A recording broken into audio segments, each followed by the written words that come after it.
अस्सलाम वालेकुम, welcome back to औरत कार्ड। आपके घर में अगर बच्चे हैं तो आपने यूट्यूब पे गाना देखा होगा बेबी शार्क। उसके यूट्यूब पे 9.5 अरब व्यूज़ हैं। दुनिया की कुल आबादी 6 अरब है, उस गाने पे 9.5 अरब व्यूज़ हैं, यानी वो इतनी दफ़ा देखा जा चुका हुआ है। और अगर आपके घर पे बच्चे हैं तो वो आपने गाना खुद भी सुना होगा और सुन सुन के आपके कान पक गए होंगे और आपके कानों से पानी निकला होगा। लेकिन बच्चों को गाना बहुत पसंद है। बेबी शार्क गाल नहीं ठीक है, अच्छा तो खैर बहुत ही अनोइंग गाना है। अच्छा खैर, इब्रारुल हक साहब जो हैं उन्होंने सोचा कि ये गाना किसी ने नहीं देखा तो मैं इसको कर लेता हूँ कॉपी। तो जब मैं कॉपी करूँगा तो किसी को पता नहीं चलेगा कि मैंने बेबी शार्क की कॉपी की है। और अगर उन्होंने ये नहीं सोचा, उनकी कोई और सोच थी बेबी शार्क की तर्ज पे गाना बनाने की, तो वो वजह समझ नहीं आई। लेकिन बहरहाल उन्होंने गाना बना दिया है जिसके अंदर जिसके सेंट्रल कैरेक्टर एक इंतहाई शकी बीवी है। उसका रोल जो है वो वीडियो में वो सबा कमर ने प्ले किया है और उसको अपने खामद में बहुत ज़्यादा शक रहता है, बहुत ही ज़्यादा शक रहता है। पता नहीं, कहते हैं कि गाने ऑटोबायोग्राफिकल होते हैं, लेकिन चले तो वो उसको अपने खामद में बहुत ज़्यादा शक रहता है और वो अपने खामद के कपड़े चेक कर रही है, उसका फ़ोन चेक कर रही है, वो सुबह उठ के उसके पीछे जा रही है। वो बहुत ही अनोइंग सी बीवी है। और ये जो है गाना जो है उसके अंदर वो भी बीच में इब्रारुल हक भी गाते हैं कि बेगम शाक डू डू बेगम शक्की, हाँ बेगम शक्की डू डू। बहुत इरिटेटिंग गाना, ये मेरे रोंगटे खड़े हो गए कहते हुए, इतना इरिटेटिंग गाना, सीरियसली इतना इरिटेटिंग गाना। बहरहाल उस गाने के ऊपर एक बहस ये छिड़ गई है कि उस गाने के अंदर सबा कमर क्यों है, जिसके अंदर ख्वातीन को इतने नेगेटिव तरीके से पोर्ट्रेट किया गया है कि इंतहाई शक्की बीवी जो अपने खामद की ज़िंदगी अजाब करके बैठी हुई है, उसके अंदर सबा कमर ने क्यों एक्टिंग की। तो सोशल मीडिया पे तो बड़ी बहस चल रही है कि जी सबा कमर ने उसमें क्यों एक्टिंग की, क्यों की? अच्छा नताशा, आपने तो बेबी शार्क से जो उसका इब्रारुल हक ने 2-3 महीने पहले कहा था कि हमारी माओं ने हमें फ़र्क चीज़ें सुना के बड़ा किया, आजकल माएँ जो हैं वो बेबी शार्क सुना के बच्चों को बड़ा कर, उन्होंने तनकीद की, बहुत बैकलैश आया उस पर। अच्छा। तो उन्होंने उस पर कैपिटलाइज किया है क्योंकि वो बड़ा फेमस हो गए करके फिर हाँ, और उस पर बनाया है, एक तरह से शायद इस्तेमाल किया है अपनी उस कॉन्ट्रोवर्सी को इस गाने की प्रमोशन के लिए शायद। अच्छा। लेकिन मेरे लिए समझ नहीं आया, बहुत से लोगों को समझ नहीं आया क्योंकि इब्रारुल हक को इतना लोग फॉलो नहीं करते ना कि आप वो किस किस कंट्रोवर्सी में घिरे रहते हैं। अच्छा, मेरे लिए ज़्यादा मसला इस गाने का क्या था कि उन्होंने इसको प्रमोट इस तरह किया कि this is for men who are too married, जो रन मुरीद हैं। ओह अच्छा। और देखिए, जैसे मुझे आप लोग शायद सुनते होंगे वाइफ जोक्स जो होते हैं, जो लोगों को सुनाते हैं कि अब शादी कर रहे हो तो जो आज़ादी है वो ख़त्म हो जाएगी, इस तरह की बातें हमारे माशरे में मर्दों से की जाती हैं। तो मुझे लगा कि एक बहुत लंबा गाने वाला वर्जन था एक वाइफ जोक का जो बिल्कुल फ़नी नहीं होते। और हम 21वीं सदी में अब कौन ऐसी चीज़ों पे हंसता है? पता नहीं, शायद इब्रारुल हक के कोई होंगे बहुत ही क्रेजी फॉलोअर्स जिन्होंने एंजॉय किया होगा। मुझसे तो ना मुझे वो फ़नी लगा, ना म्यूज़िकली उसमें कुछ था। बहुत रिग्रेसिव घटिया सोच कि अगर मियाँ बीवी के बीच में अच्छा रिश्ता जो लोग नहीं चाहते, जो डोमिनेशन चाहते हैं, और अगर कोई अच्छा रिश्ता है उसको कहते हैं नहीं तो रन मुरीद है। सो एक तरह से बहुत प्रॉब्लमैटिक पॉलिटिक्स थी। अच्छा, सबा कमर वाली बात भी थी। और एक और चीज़ मैंने इस पर ट्वीट किया तो लोग कहते हैं कि आप फेमिनिस्ट का यही मसला है, आप हर चीज़ को बहुत सीरियसली ले लेते हैं, just enjoy it, it's a song.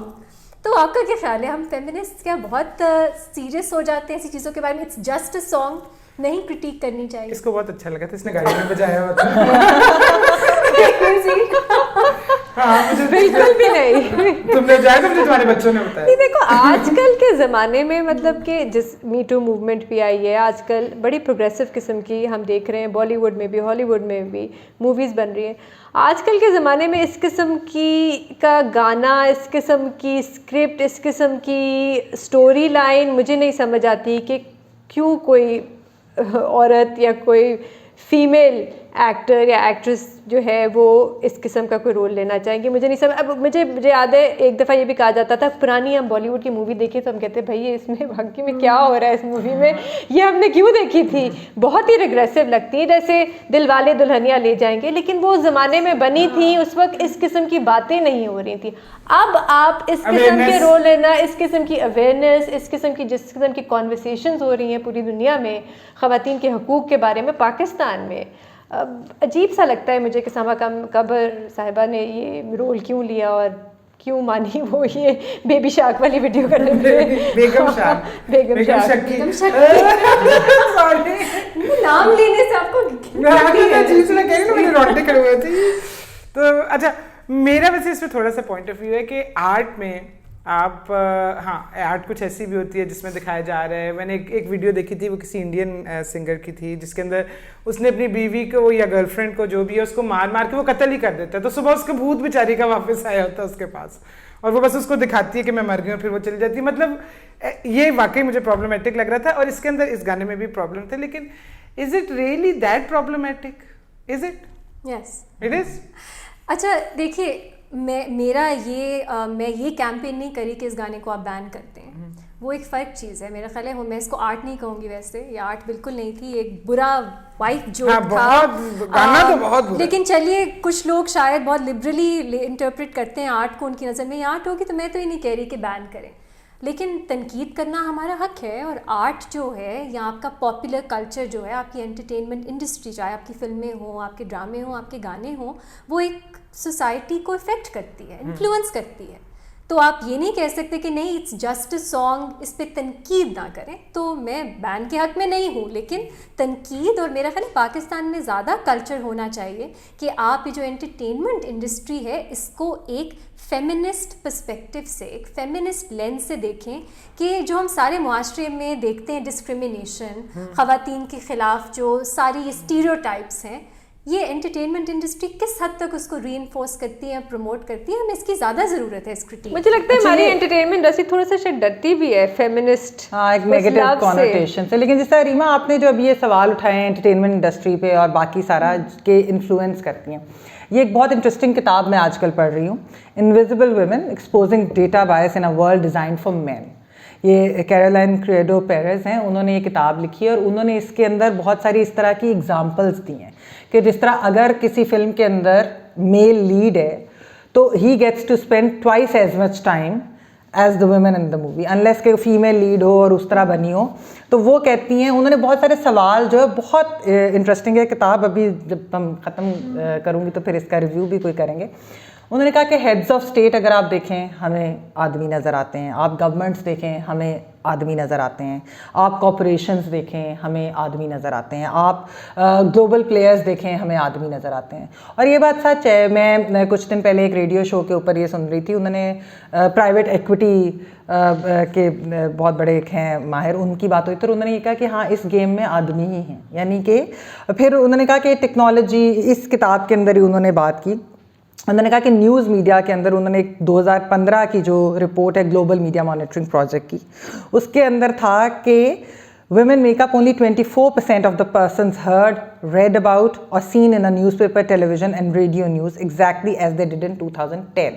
तो ये 2015 की उन्होंने रिपोर्ट। फिर उन्होंने किताबों की, टेक्स्ट बुक्स की बात की। हमने अभी SMC के अंदर भी काफ़ी इसके ऊपर डिबेट की थी कि ख़वातीन किस तरीके से आ रही नहीं, तो उसके अंदर भी उन्होंने, पाकिस्तान का भी इसके अंदर नाम है, खैर 2017 की एक एनालिसिस पे उन्होंने कहा कि उसके अंदर पॉलिटिकल साइंस की जब टेक्स्ट बुक्स देखा गया तो उसके अंदर an average of only 10.8% of pages per text reference women, और कुछ तो 5.3% थे। और उसके अंदर उन्होंने कहा कि मेल बायस जो आर्मेनियन बुक्स, पाकिस्तानी किताबें, ताइवान की, साउथ अफ्रीका और रशिया की टेक्स्ट बुक्स के अंदर भी ये देखा गया।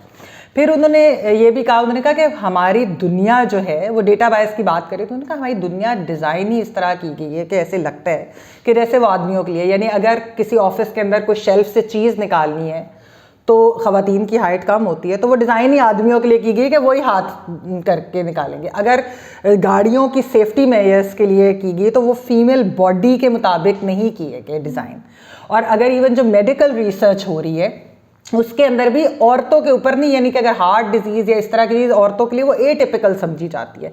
तो ये जो डेटा बायस है, उन्होंने इसके ऊपर सवालात उठाए हैं और उन्होंने कहा कि हालांकि ये नहीं कोई पूछता कि जो ये मेल डेटा के ऊपर ये एक पूरी दुनिया कायम की गई है, इसके अंदर क्या होता है व्हेन थिंग्स गो रॉन्ग, यानी कि जब कोई औरत बीमार हो, जब कोई एक घर फ्लड्स में चला जाए, जब जंगें हों तो औरतों के साथ क्या होता है। फिर उन्होंने बताया कि इवन जो ये टेक्नोलॉजी वाली जो हम कहते हैं, जो IT इंडस्ट्री और इस तरह की, उसके अंदर बहुत सारी ख़वातीन ने, उन्होंने खैर उसके स्टैट्स भी दिए हुए कि कितनी ख़वातीन ने नौकरियां छोड़ी या वो इंडस्ट्री छोड़ी इसलिए नहीं कि वो कोई फैमिली की वजह से या उनके इस रीज़न की वजह से कि जी अच्छा जी शादी होगी या ये वाली सारी चीज़ें, नहीं, उन्होंने छोड़ी कि वो कहते हैं कि हमें ग्रोथ या प्रमोशन का मौके ही नहीं दिए जा रहे। इसके अंदर एक बायस इनहेरेंट, यानी टेक्नोलॉजी की इंडस्ट्री के अंदर भी और इस तरह की जो चीज़ें, तो बेसिकली उन्होंने एंटरटेनमेंट, उन्होंने सारी चीज़ों के वो एक एनालिसिस की हुई है। उन्होंने कहा इसके रीजंस जो हैं वो मुख्तलिफ हो सकते हैं, लेकिन ये this data bias exist in the मेरे वर्ल्ड। लिए बहुत अहम बात है, क्योंकि आपने बात की डिज़ाइन की, स्ट्रक्चर की।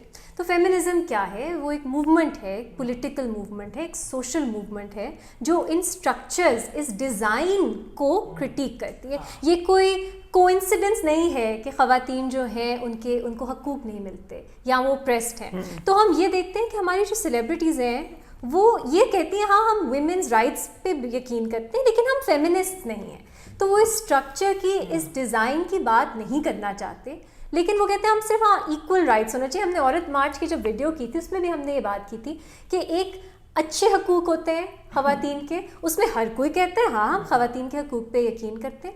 लेकिन जब आप पेट्रियार्की की बात करते हैं, आप आज़ादी की बात करते हैं, आप कंट्रोल, अपनी बॉडी, अपने जिस्म, अपनी चॉइसेस, उसकी बात करते हैं, तब बहुत ज़्यादा बैकलैश आता है। तो क्या ये वजह है कि हमारी सेलिब्रिटीज़, बहुत ऐसी सेलिब्रिटीज़ जो अदरवाइज़ आपको लगता है बहुत एम्पावर्ड है, सनम सईद ले लें आप, आमना शेख ले लें, सबा कमर ले लें, सदफ कंवल ले लें, ये सब कहते हैं कि वो फेमिनिस्ट नहीं है। सदफ कंवल तो सदफ कंवल का मैं इसका जिक्र करना चाहती हूँ, बहुत फ़नी उनका इंटरव्यू था।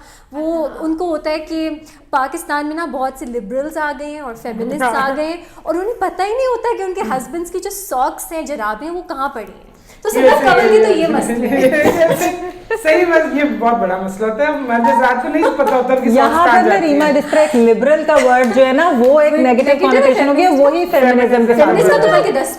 ऐसा भी हो सकता है कि शायद हमारी जो ख़वातीन सेलिब्रिटीज़ हैं उनको शायद इतनी समझ नहीं है कि इस लफ्ज़ का मतलब क्या है फेमिनिज्म का, क्योंकि बड़े अजीब सी स्टेटमेंट आती है। अब करीना कपूर का भी मैं एक इंटरव्यू देख रही थी जिसमें उन्होंने कहा मैं फेमिनिस्ट नहीं हूँ, लेकिन मैं इक्वालिटी में यकीन रखती हूँ, जो फेमिनिज्म ही है। तो मुझे नहीं समझ आई कि उन्होंने, अच्छा इसी किस्म की बात सरवत गिलानी ने भी की थी कि मैं फेमिनिस्ट नहीं हूँ, मुझे लेकिन मैं इक्वालिटी में यकीन रखती हूँ। ये इस वजह से है कि शायद वो कंट्रोवर्शियल नहीं होना चाहती, क्योंकि उनको लगता है कि ऑडियंस अगर हमारे ऊपर ये लेबल लग गया तो कंट्रोवर्सी में आगे तो अगले या प्रोजेक्ट्स नहीं मिलेंगे, उतने एंडोर्समेंट्स नहीं हमें मिलेंगे, या फिर ये कि ऑडियंस हमारे पे जब तनकीद करेगी तो फिर हमारे फ्यूचर के लिए मसाइल होंगे। तो मुझे लगता है कंट्रोवर्सी का ज़्यादा ये सिर्फ पाकिस्तान में नहीं है, मैं इस पर थोड़ी सी रिसर्च कर रही थी। हॉलीवुड में भी हमने देखा है कि जब ख़वातीन कहती हैं कि हम फेमिनिस्ट हैं या आवाज़ उठाती हैं ख़वातीन के हकूक़ के लिए, तो एक बड़ा सख्त रद्द अमल आता है। 2007 में कैथरीन हीगल, आपको याद होगा ग्रेज एनाटमी में थी, उन्होंने कुछ मूवीज़ की जिसके बाद उन्होंने एक स्टेटमेंट दी। उन्होंने कहा कि अभी भी हॉलीवुड में बहुत से ऐसे रोल्स ख़वातीन को मिलते हैं जहाँ पे औरत को दिखाया जाता है कि वो बड़ी सीरियस है, बड़ी अपटाइट है, लेकिन जो मर्द होते हैं वो ज़रा यारों के यार, ज़रा गूफी, फ़नी, लवेबल किस्म के होते हैं। अच्छा, उस पर बड़ा सख्त रिएक्शन आया था और कहा गया था कि कुछ उनको प्रोजेक्ट्स में भी, बल्कि उनके ऊपर एक लेबल लग गया था कि ये बड़ी डिफ़िकल्ट हैं, इनके साथ काम करना बड़ा मुश्किल है। अच्छा, फिर ऐसे भी होता है कि हमने देखा है कि कुछ ख़वातीन कहती हैं कि हम फेमिनिस्ट हैं सिर्फ इसलिए क्योंकि उनको लगता है कि ये ज़रा एक पॉपुलर सी चीज़ है, आजकल सब इस पे बात कर रहे हैं, तो हम भी पाकिस्तान में तो ऐसा नहीं है। यहाँ पर तो कोई अच्छा, अगर कोई कह देता है कि मैं नहीं हूँ फेमिनिस्ट, वो ये टैग नहीं लगाना चाहता, तो मेरा ख्याल है ठीक है, उनकी अपनी मर्जी। अच्छा, मैं इसलिए कह रही हूँ क्योंकि मोमना मुस्तहसन का मैं एक देख रही थी, उनसे लक्स स्टाइल अवार्ड्स में पूछा गया कि आप फेमिनिज्म के बारे में क्या है, उन्होंने कहा कि I'd rather not answer। लेकिन उसकी थोड़ी देर बाद उन्होंने एक वीडियो भी निकाली जिसमें उन्होंने समझाया कि फेमिनिज्म क्या होती है और वुमेन राइट्स क्या होती है। तो मुझे बड़ा अजीब सा लगा कि उस वक्त उन्होंने जवाब नहीं दिया, लेकिन बाद में उन्होंने जवाब दे दिया एक वीडियो के जरिए। तो शायद उनको लगता है कि ये जरा पॉपुलर भी है ना, यहाँ पे काम बड़ा कम है पाकिस्तान एंटरटेनमेंट इंडस्ट्री में, हमें ये दिमाग में रखना चाहिए, यहाँ काम बहुत कम है। हमारी एंटरटेनमेंट इंडस्ट्री बहुत छोटी है। जो हमारे लोगों को इंडिया के साथ ओपन होने का जो हमारी एंटरटेनमेंट इंडस्ट्री को फ़ायदा ये था कि वहाँ काम बहुत ज़्यादा उनको मिल रहा था।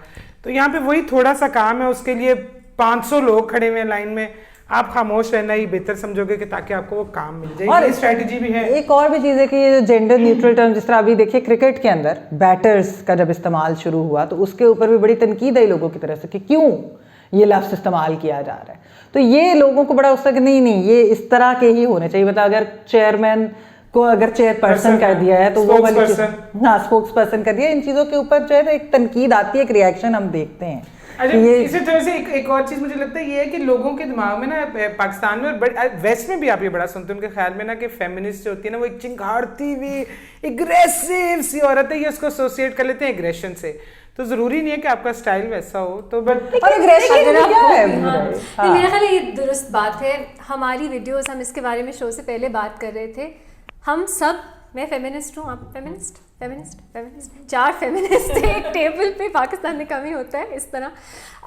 हम सबको कहते हैं ये फेमिनिस्ट, इनकी तलाक हुई होगी। हाँ। ये और कैरेक्टर असैसिनेशन, मुख्तलिफ तरह के इल्ज़ाम, क्योंकि फेमिनिस्ट का वही जो आप कह रही हैं सिर्फ एग्रेशन नहीं, उसका एक होता है कि हमारे कोई मॉरल्स नहीं होते, लूज कैरेक्टर और हम दूसरों को खराब करेंगे, बिल्कुल खराब करेंगे। तो ये और हमारे जिस तरह के एंटरटेनमेंट इंडस्ट्री है, अब देखिए अगर कोई फेमिनिस्ट है उनके लिए काम करना बहुत मुश्किल होगा इस एंटरटेनमेंट इंडस्ट्री में, क्योंकि ये अब्रार का गाना एक्सेप्शन नहीं है, ये नॉर्म है। आपके ड्रामे भी इस तरह के बनते हैं, आपकी फिल्में भी इस तरह की बनती हैं, और अक्सर आपकी पॉपुलर इंडस्ट्री जो भी एंटरटेनमेंट वो इसी तरह की मैसेजिंग उसकी। अच्छा, सिर्फ एक छोटी सी यहाँ पे बात है कि बहुत सी जो सेलिब्रिटीज़ हैं जो कहती हैं कि I am not a feminist, ये फिर औरत मार्च में भी जाती हैं, हमने देखा है औरत मार्च में जाती हैं। तो मुझे नहीं समझ आता कि अगर आप वहाँ पे भी फेमिनिज्म की ही बात हो रही है ना, ख़वातीन के हकूक़ की बात हो रही है, तो आप अपने आप को एक फेमिनिस्ट क्यों नहीं कह सकते? बेने जी देखिए ना, इधर वही जिस तरह बात ये आ रही है कि रिएक्शन आता है। अब देखिए Misha Shafi who identifies herself as a feminist, बड़ी ओपनली वो तो इस चीज़ को, लेकिन जब आप औरत मार्च जाते हैं तो उनको बैकलैश भी जो है जिस तरीके का खैर मीशा को मिलता है, और भी इस तरह के हमारे यहाँ ज़ाहिर बात एग्जांपल्स होती हैं।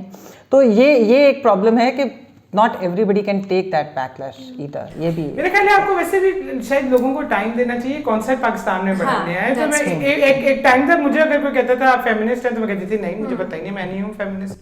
तो आपको अगर अवेयरनेस मिल जाती है तो अभी ये चीज़ नई आई है तो लेट्स सी, शायद थोड़े अरसे बाद सारे बेगम शक्की डू में काम करने से इनकार कर दें। ये दोनों रीजन। हाँ, तो वो इनकार कर दें। बहरहाल अगर आपने गाना देखा तो आप देख लीजिएगा, अच्छा नहीं है। इतना अच्छा उन्होंने बिल्लो का रीमेक किया था कोक स्टूडियो में, हालांकि मतलब उसके बाद ख्याल था कि वो कोई बड़ी ज़बरदस्त चीज़ करेंगे, लेकिन नहीं, उन्होंने बेबी शार्क कॉपी कर ली या पता नहीं उससे कैसे वो इंस्पायर हो गए। तो अगर आपको हमारी वीडियो पसंद आई तो प्लीज़ लाइक कीजिएगा, चैनल औरत कार्ड को सब्सक्राइब करें, बेल आइकन को हिट करना ना भूलिएगा। थैंक यू फॉर वॉचिंग औरत कार्ड।